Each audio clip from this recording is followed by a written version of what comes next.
అది 1974 జూన్ 22న తమిళనాడులో పుట్టిన ఒక వీరుడి కథ. 10 ఏళ్లకే సినిమాలోకి బాలనటుడిగా ఎంట్రీ ఇచ్చి ఈ రోజు తమిళ ఇండస్ట్రీని ఏలుతున్న ఒక వీరుడి కథ. తమిళనాడులో జరుగుతున్న అన్యాయాలను అక్రమాలను అరికట్టడానికి వచ్చిన ఒక సూర్యుడి కథ. ఆయన ఎవరో కాదు, chief minister of Tamil Nadu sir Vijay Thalapathy గారు. మెయిన్ డీటెయిల్స్ లోకి వెళ్ళినట్టయితే 2026 తమిళనాడు ఎలక్షన్స్ లో భారీ మెజారిటీతో విజయ్ తలపతి గారు గెలిచారు. ఇదంతా మనకు తెలిసిన విషయం. కానీ ఆయన ఎవరి మీద గెలిచారో తెలుసా?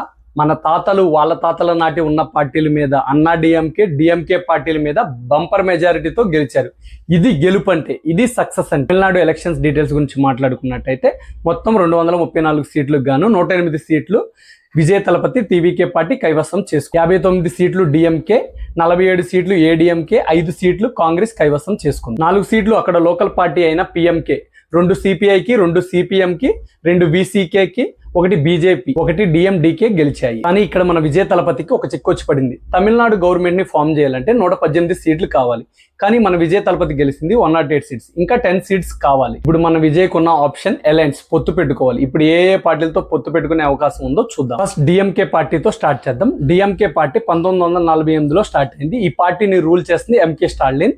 కానీ ఈ పార్టీతో పొత్తు పెట్టుకోవడం అసాధ్యం. ఎందుకంటే బహిరంగ సభల్లో నా ఎనిమి డిఎంకే పార్టీ అని విజయ్ తలపతి చెప్పారు. అసలు టీవీకే పార్టీ లేకపోతే డిసైడెడ్ గా డిఎంకే పార్టీ గెలిచేది. మీకు సింపుల్ గా చెప్పాలంటే ఆంధ్రాలో చంద్రబాబు వెళ్ళి జగన్ తో కలుస్తాడా?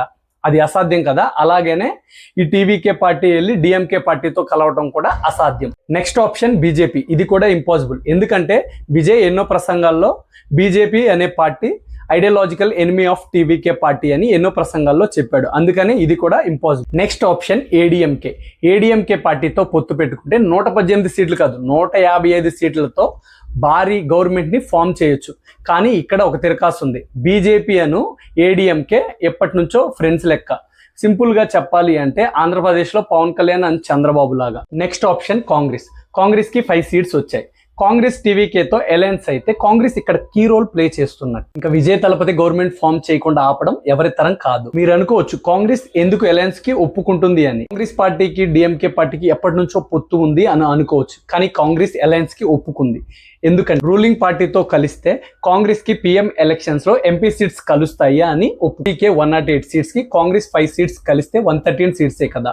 కానీ గవర్నమెంట్ ని ఫామ్ చేయాలంటే 118 సీట్స్ కావాలి కదా అనే డౌట్ మీ అందరికి వచ్చినట్టుంది. ఇంకా 5 సీట్స్ ఎక్కడి నుంచి అని ఆలోచిస్తుంటే అక్కడ లోకల్ పార్టీ అయిన విసికే పార్టీ విజయ్ తో అలయన్స్ కి ఒప్పుకుంది. 3 సీట్స్ కావాలి. అప్పుడు వచ్చారు సిపిఐ సిపిఎం పార్టీలు, మేము కూడా మీతో అలయన్స్ అవుతాము అని చెప్పారు. సిపిఐ సిపిఎం దగ్గర తల ఒక 2 సీట్లు ఉన్నాయి. మొత్తం కలిపితే 119 సీట్లు అయితే ఇప్పుడు గవర్నమెంట్ ని విజయ్ తలపతి ఫ్రీగా ఫామ్ చేయొచ్చు. మొత్తం రిజల్ట్స్ ఇలా ఉన్నాయి. ఈ ఫోటోలో మీరు అందరూ చూడొచ్చు. ఈ వాల్యుబుల్ ఇన్ఫర్మేషన్ మీ అందరికి నచ్చినట్టయితే మన ఛానల్ ని సబ్స్క్రైబ్ చేసుకోండి. నేను మీ ప్రేమ్ కుమార్, సైనింగ్ ఆఫ్.